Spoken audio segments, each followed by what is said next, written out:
My parents mocked me for being the dumb one while my sister got a full scholarship. Her graduation day, parents announced she'd inherit everything, including our family's $75 million real estate empire, a brand new Tesla, and $13 million New York mansion.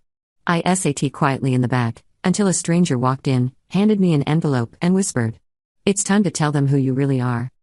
My name is Rachel, and for 24 years, I've been the family disappointment while my younger sister Madison has been the golden child. Let me paint you a picture of my childhood. While Madison was getting straight A's and winning science fairs, I was struggling with dyslexia that went undiagnosed until I was 16. Madison is 2 years younger than me, but she was so academically advanced that we were often in the same grade-level classes. My parents, Robert and Patricia Blackstone, owned one of the largest real estate empires on the East Coast, worth approximately $75 million. They expected excellence, and in their eyes, I never delivered. "Rachel, why can't you be more like your sister?" became my mother's favorite phrase. Every parent-teacher conference was a humiliation fest where Madison's achievements were celebrated while my struggles were dismissed as laziness. When Madison scored a perfect SAT score, they threw her a party. When I finally graduated high school after repeating my junior year, they barely acknowledged it. Madison sailed through Princeton on a full scholarship, majoring in business and finance, clearly groomed to take over the family empire. Meanwhile, I scraped together money for community college and eventually transferred to a state school, where I quietly earned my degree in social work. My parents never attended my graduation. The real estate business was everything to the Blackstone family. My father had built it from nothing, starting with a single apartment building in Queens and expanding into luxury developments across New York, New Jersey, and Connecticut. The crown jewel was our $13 million Manhattan penthouse, where we'd grown up surrounded by marble floors and crystal chandeliers. Madison always talked about the day she'd inherit it all. I never even bothered dreaming about it. 3 months ago, Madison graduated summa cum laude from Princeton's business school. My parents decided to throw her the graduation party to end all graduation parties at the penthouse. They invited everyone who mattered in New York real estate, plus extended family, friends, and business associates. The guest list was over 200 people. I almost didn't go. The invitation felt like an afterthought, delivered to my modest Brooklyn apartment by their assistant rather than personally. But something told me I needed to be there, even if it meant enduring another evening of feeling invisible while Madison basked in everyone's praise. The party was everything you'd expect from people worth tens of millions. Ice sculptures, a full bar, catered food from the city's most exclusive restaurants, and a string quartet playing in the corner. Madison looked stunning in a designer dress that probably cost more than my monthly rent, accepting congratulations and job offers from every major real estate firm in the city. I wore a simple black dress from Target and positioned myself in the back corner, nursing a single glass of wine and watching the spectacle unfold. My parents hadn't spoken to me beyond a brief nod when I arrived. This was Madison's night, and I was just part of the scenery. As I stood there observing the glittering crowd, memories of my childhood came flooding back with painful clarity. I remembered being 7 years old, struggling to read a simple picture book while Madison, who was only 5, was already devouring chapter books. My parents would sit with Madison for hours, helping her with advanced math problems and science projects, while my homework sessions ended in frustrated tears and accusations of not trying hard enough. "Rachel, you need to apply yourself more," my father would say, his voice heavy with disappointment. "Look how easily this comes to Madison. Maybe if you stopped daydreaming and focused, you could achieve something too." What they didn't understand was that I wasn't daydreaming. The letters on the page literally moved around, flipping and swirling until I couldn't make sense of them. Numbers seemed to rearrange themselves when I tried to solve math problems. But dyslexia wasn't on anyone's radar back then, especially not for a family that valued academic perfection above all else. I watched Madison now, surrounded by admirers, and remembered the science fair incident when I was 12. I had worked for weeks on a project about plant growth, carefully nurturing seedlings and documenting their progress. I was so proud of my display board, even though the writing was a bit messy and some words were spelled incorrectly. Madison, meanwhile, had created a complex chemistry experiment with perfectly typed labels and a presentation that would have impressed college students. When the awards were announced, Madison won first place in her age category. I didn't place at all. At dinner that night, my parents spent the entire meal praising Madison's achievement while barely acknowledging that I had participated. "It's okay, honey," my mother had said absently when I mentioned my project. "Not everyone can be gifted like Madison. You'll find your thing eventually." But the worst part wasn't the lack of recognition, it was the constant comparison. Every family gathering became an opportunity to showcase Madison's latest accomplishment while highlighting my failures. When my aunt asked about school, my parents would light up talking about Madison's honor roll status and her acceptance into advanced classes, then their voices would shift to carefully controlled disappointment when they mentioned my struggles. Rachel is working hard, my mother would say, her tone suggesting that hard work was a consolation prize for lack of natural ability. We're hoping she'll find her footing soon. The academic struggles followed me through high school, where I was finally diagnosed with dyslexia during my junior year after a particularly understanding English teacher, Mrs. Rodriguez, suggested I get tested. The diagnosis should have been a relief, finally, an explanation for why school was so difficult for me. Instead, my parents seemed almost annoyed by it. Dyslexia, my father had said, as if the word left a bad taste in his mouth. Well, I suppose that explains things. Though plenty of successful people have overcome learning disabilities. Look at Richard Branson. Even my learning disability became another way I was failing to live up to their expectations. Why couldn't I overcome it like other successful people? Why did I need accommodations when Madison never needed any help at all? Meanwhile, Madison continued to excel effortlessly. She was valedictorian of her high school class, scored a perfect 1,600 on her SATs, and received acceptance letters from every Ivy League school she applied to. The day her Princeton acceptance letter arrived, my parents threw an impromptu celebration party, calling all their friends and relatives to share the good news.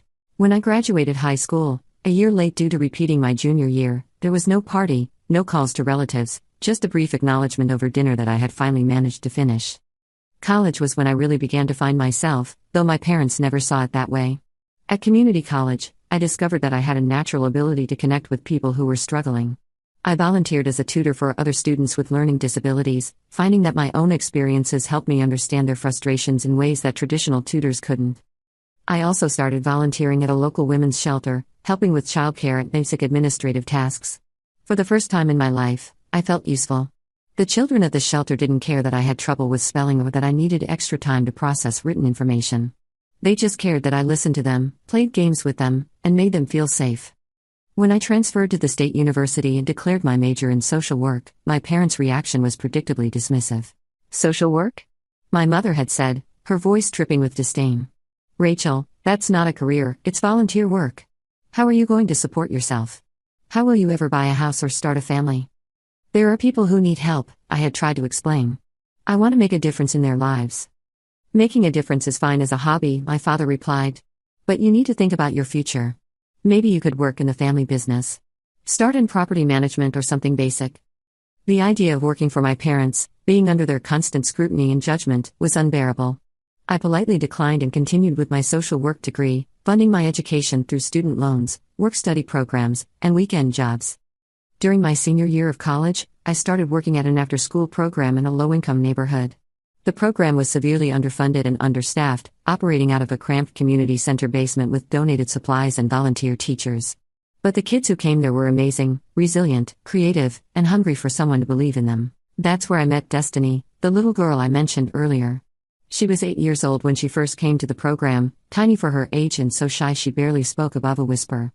Her teacher had labeled her as having behavioral problems because she would act out when asked to read aloud or complete written assignments. It took me weeks to gain Destiny's trust, but eventually she admitted that the letters danced around when she tried to read them. I recognized the signs immediately and worked with her grandmother to get her tested. Sure enough, Destiny had dyslexia, just like me. Working with Destiny became one of the most rewarding experiences of my life.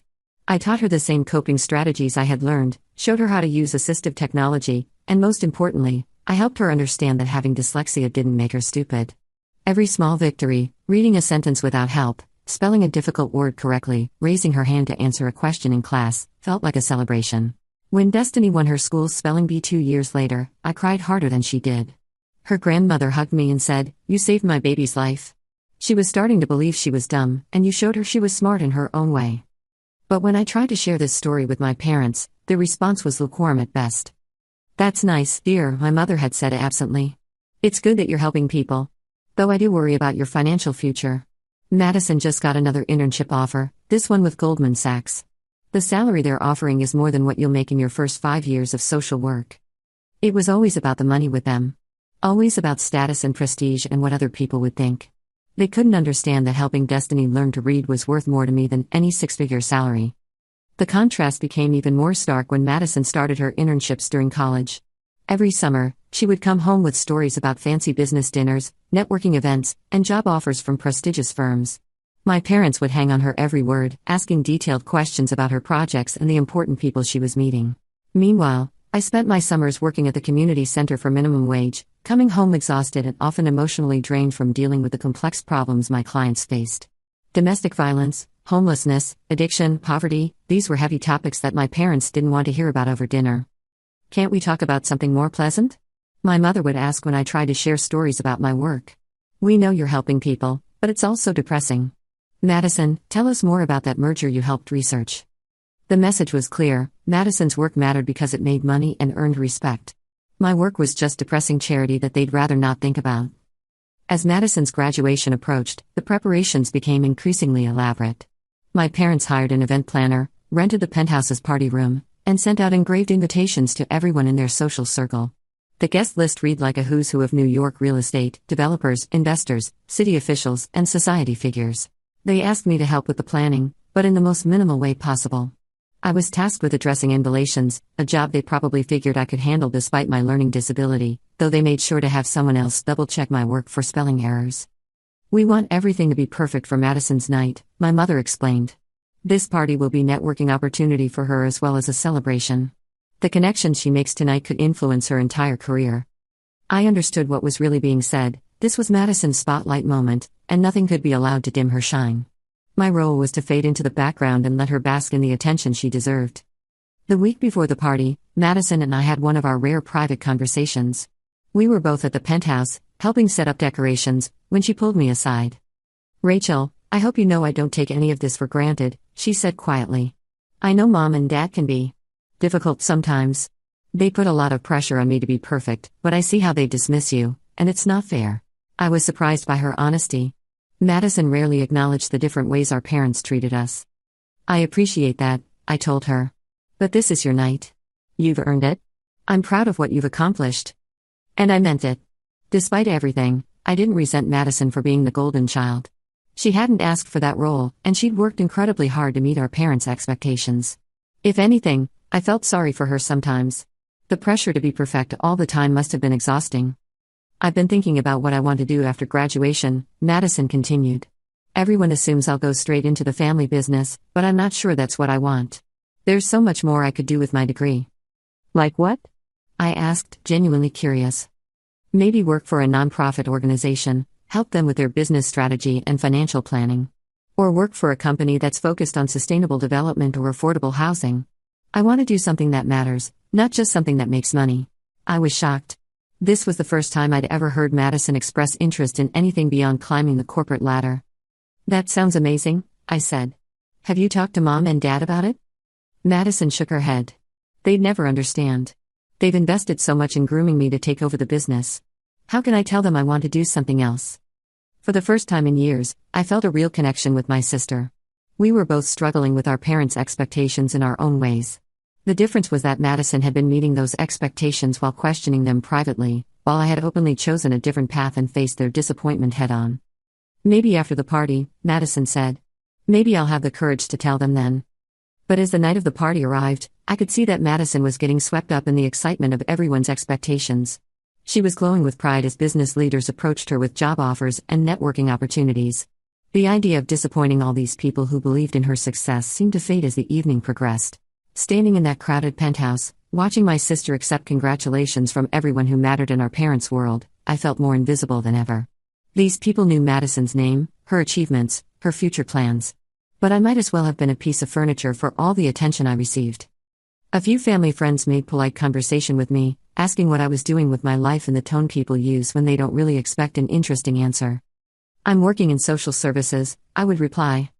"Oh, that's nice," they would respond, already looking around the room for someone more important to talk to. "Very generous of you to help people like that." People like that. As if the families I worked with were somehow fundamentally different from us, as if poverty and hardship were character flaws rather than circumstances that could happen to anyone. I thought about Maria, a single mother of 3 who had been evicted from her apartment after losing her job due to a workplace injury. She had a master's degree in education but couldn't find work because she needed flexible hours to care for her disabled son. With my help, She found a position teaching ESL classes that accommodated her schedule, and she'd recently saved enough money to move her family into a decent apartment. I thought about James, a veteran who had been homeless for 2 years after struggling with PTSD and addiction. Through our program, he'd gotten clean, found stable housing, and was now working as a peer counselor helping other veterans navigate the system. These were the success stories that made my work meaningful. But trying to explain their importance to people who measured success only in terms of salary and status felt futile. So I stood in the corner, sipping my wine and feeling like a stranger at my own family's celebration, watching Madison shine in the spotlight that had always been meant for her while I remained in the shadows where I had always belonged. It was in this moment of feeling most alone and forgotten that everything changed. About 2 hours into the party, my father clinked his champagne glass to get everyone's attention. The room fell silent as Robert Blackstone, commanding presence that he was, prepared to address his guests. "Friends, family, colleagues," he began, his voice carrying across the expansive living room. "Tonight we celebrate not just Madison's incredible academic achievement, but the future of Blackstone Enterprises. As many of you know, I built this company from the ground up, and it's been my life's work to ensure its legacy continues." I felt my stomach drop. I knew what was coming. Madison has proven herself to be everything we could hope for in a successor. Brilliant, dedicated, and born for this business. That's why Patricia and I have decided to make an announcement tonight. My mother stepped forward, beaming with pride. "We're thrilled to share that Madison will be inheriting the entire Blackstone real estate portfolio, valued at $75 million. Additionally, she'll be receiving the keys to this penthouse, worth $13 million, and as a graduation gift, we've purchased her a brand new Tesla Model S." The room erupted in applause and congratulations. Madison looked radiant, accepting hugs and well wishes from everyone around her. My parents had just publicly declared that their younger daughter would inherit everything while I, the older child, would receive nothing. I stood there in shock, not because I was surprised, but because they'd chosen to humiliate me so publicly. They could have had this conversation privately, but instead they turned it into a public spectacle where everyone in their social circle now knew that Rachel Blackstone was worth nothing to her own family. I was contemplating leaving when something extraordinary happened. A man I'd never seen before approached me. He was probably in his 60s, well-dressed but not flashy, with kind eyes and silver hair. He seemed completely out of place among the real estate moguls and society types. "Rachel Blackstone?" he asked quietly. I nodded, confused. He handed me a manila envelope and leaned in close. "It's time to tell them who you really are," he whispered, then disappeared back into the crowd before I could ask any questions. My hands shook as I opened the envelope. Inside were legal documents, bank statements, and a letter with my name written in elegant handwriting. I recognized that handwriting immediately, even though I hadn't seen it in 8 years. It was from my grandmother, Eleanor Blackstone. My grandmother had always been different from my parents. While they valued money and status above all else, she believed in kindness, education for its own sake, and helping others. She'd been the only family member who never made me feel stupid or worthless. When she died during my sophomore year of college, I'd been devastated, but I'd assumed she'd left everything to my parents like most wealthy elderly people do. I was wrong. With trembling hands, I read the letter she'd written to me 2 years before her death. "My dearest Rachel, if you're reading this, then my time has come, and you're probably at some family gathering where you're being made to feel less than you are. I want you to know that I see you, sweetheart.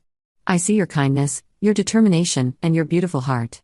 Your parents are good people in many ways, but they've never understood that success isn't just measured in dollars and grades. You've spent your life helping others, working with underprivileged children, volunteering at shelters, and making the world a better place. That matters more than any business deal or real estate transaction. I've been watching you struggle financially while you pursue your passion for social work, and I've been quietly setting money aside for you. Not because I pity you, but because I believe in you and the work you're doing. In this envelope, you'll find documents showing that I established a trust fund in your name 8 years ago. I've been adding to it regularly, and it has grown substantially through careful investments. The current value is $22 million. I also want you to know that the building where you run your after-school program? I bought it 3 years ago and put it in your name. It's worth approximately $4 million, and it's yours free and clear. But there's more, my darling girl. You know that community center you've been dreaming of opening? The one that would provide free childcare, job training, and educational programs for low-income families? I've purchased the perfect property for it in Brooklyn. It's a beautiful old building that just needs renovation, and I've included funds for that as well. The total value is another $6 million. I've instructed my lawyer to wait until you're at a family event where your worth is being questioned before delivering this information. I want you to remember that you are valuable, you are loved, and you have the power to do incredible things. The trust fund documentation is all in order, and you have full access to the funds immediately. Use this money to continue changing the world, one person at a time. Your parents love you, but they've forgotten how to show it. Don't let their disappointment in your choices diminish your light. All my love, Grandma Eleanor. P.S. I've also included a little surprise that I think you'll enjoy sharing with the family. I looked through the documents in disbelief. Bank statements showing a balance of $22 million in my name. Property deeds for the building where I worked and another building in Brooklyn. Investment portfolios. Legal papers confirming everything she'd written. And at the bottom of the envelope, one more document that made me gasp out loud. It was a copy of my grandmother's will, but not the version my parents had seen. Apparently, she'd created a separate codicil that had been sealed until this moment. In it, she left me an additional $35 million from her personal estate, bringing my total inheritance to nearly $70 million. But the real shock was the final clause: she'd left my parents' precious penthouse to me as well. Not Madison, me. The $13 million Manhattan penthouse they'd just announced they were giving to Madison actually belonged to me, and had for the past 8 years. I sat down hard in the nearest chair, trying to process what I'd just learned. My grandmother hadn't just left me money, she'd made me wealthier than my parents. The dumb daughter, the disappointment, the one they just publicly disinherited, was actually worth nearly $70 million. I looked around the room at all these people who'd watched my humiliation, at my parents basking in the glow of Madison's success, at Madison herself accepting congratulations for inheriting an empire that was smaller than what I'd been secretly owning for years. The man who'd given me the envelope appeared beside me again. "I'm Thomas Hartley, your grandmother's lawyer," he said quietly. "She asked me to be here tonight, anticipating that something like this might happen. Are you ready?" I nodded, standing up on shaky legs. Thomas walked to the center of the room and cleared his throat loudly. "Excuse me, ladies and gentlemen. I apologize for interrupting, but I have some important information that needs to be shared."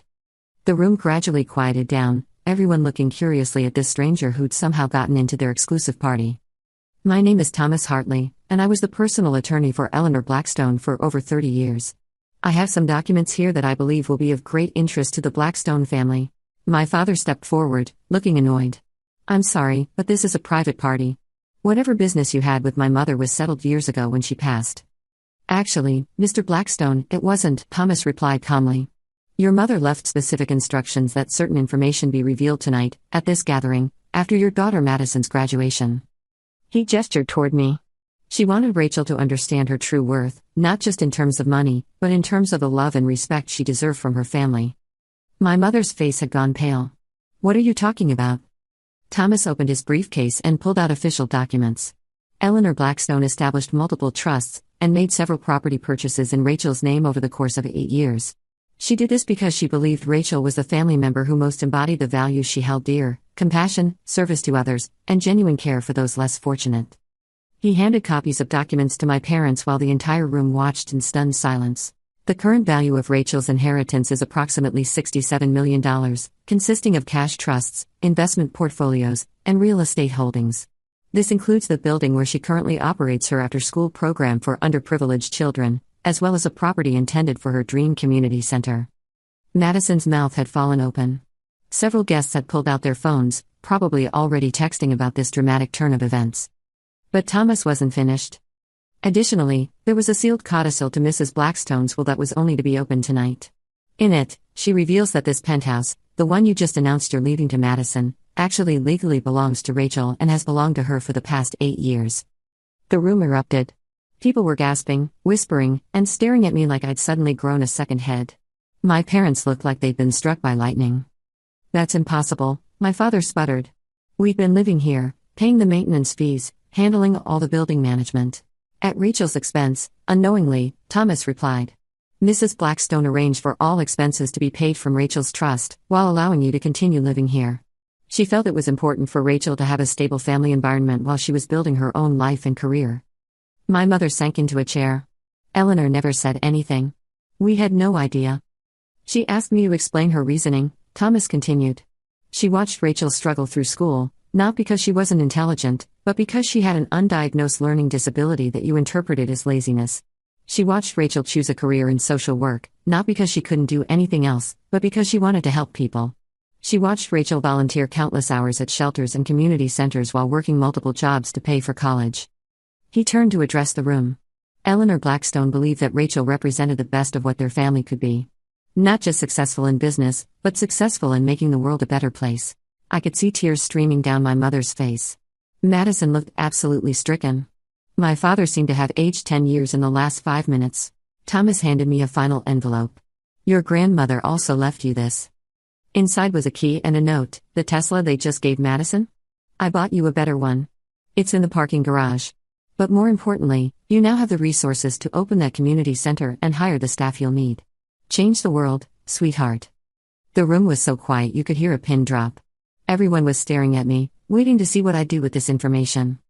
I looked at my parents, these people who'd spent my entire life making me feel worthless, who just publicly announced that I wasn't worthy of inheriting anything from the family I'd been born into. I thought about all the times they'd called me stupid, all the times they'd compared me unfavorably to Madison, all the times they dismissed my dreams and my career as unimportant. But then I looked at Madison, and I saw something I'd never seen before, genuine remorse. She wasn't looking at me with the usual mixture of pity and superiority. She looked horrified by what had just been revealed. I'm sorry, she whispered, and I could tell she meant it. I walked over to my parents. My father couldn't meet my eyes.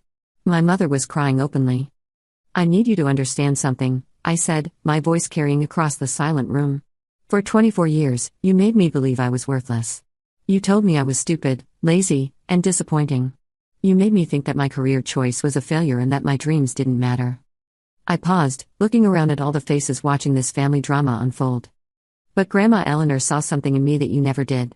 She saw that success isn't just about money or grades or business deals. She saw that the work I do matters. The kids I help at the after-school program, the families I assist through social services, the people I've helped find housing and jobs, that work has value too. I turned to address the room. Some of you probably think this is about money, but it's not. It's about a grandmother who recognized that her granddaughter was already successful, just not in the way her parents defined success. I pulled out my phone and showed them a photo. This is Destiny, an 8-year-old girl who was failing 2nd grade when she started coming to my after-school program.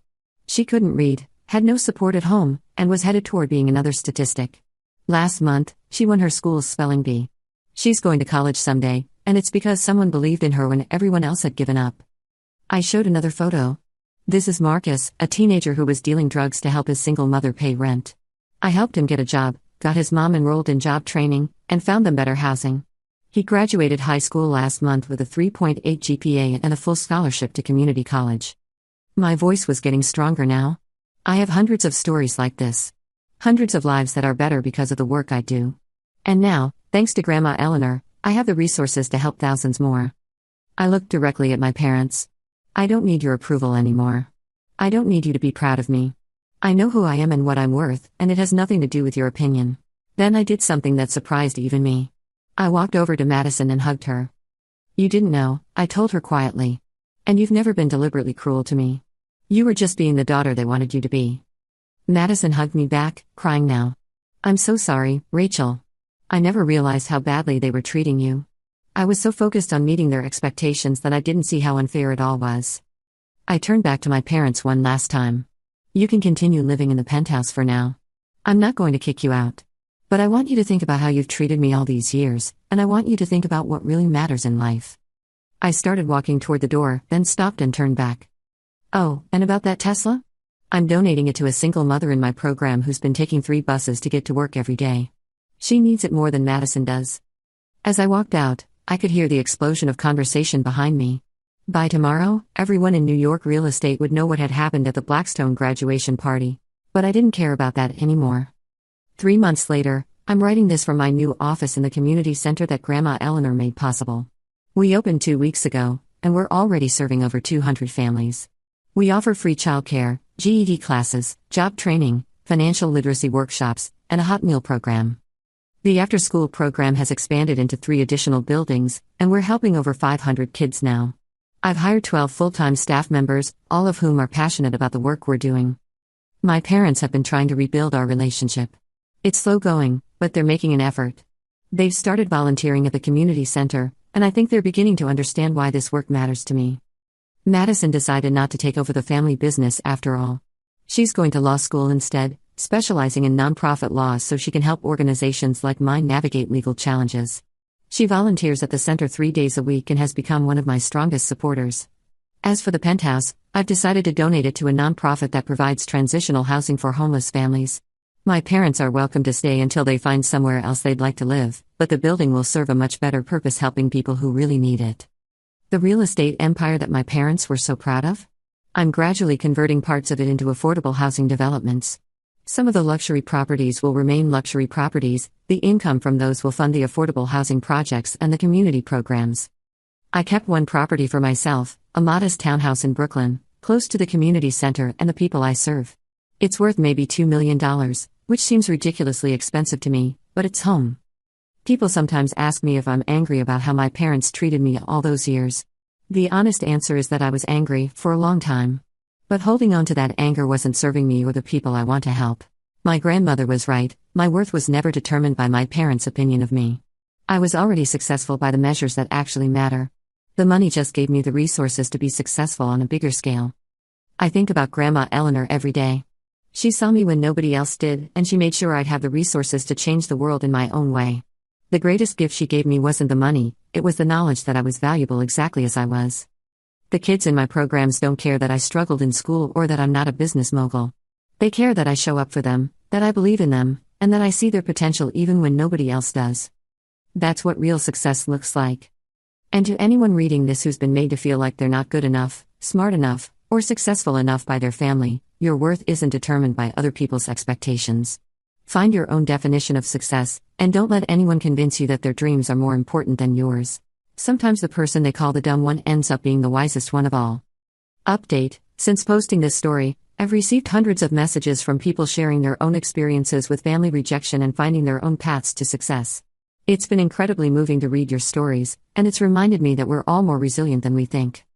The community center is thriving, and we're planning to open 2 more locations next year. Madison passed her first year of law school with flying colors and is interning with a legal aid society this summer. My parents have become some of the center's most dedicated volunteers, and while our relationship will never be what it could have been, it's healing. Most importantly, Destiny, the little girl I mentioned who won the spelling bee? She's starting 4th grade in the Gifted and Talented program this fall. Marcus, the teenager who got the scholarship? He's maintaining a 4.0 GPA and wants to become a social worker like me. These are the victories that matter. These are the inheritances that change the world. Thank you, Grandma Eleanor, for seeing me when nobody else did. Your legacy lives on in every life we touch.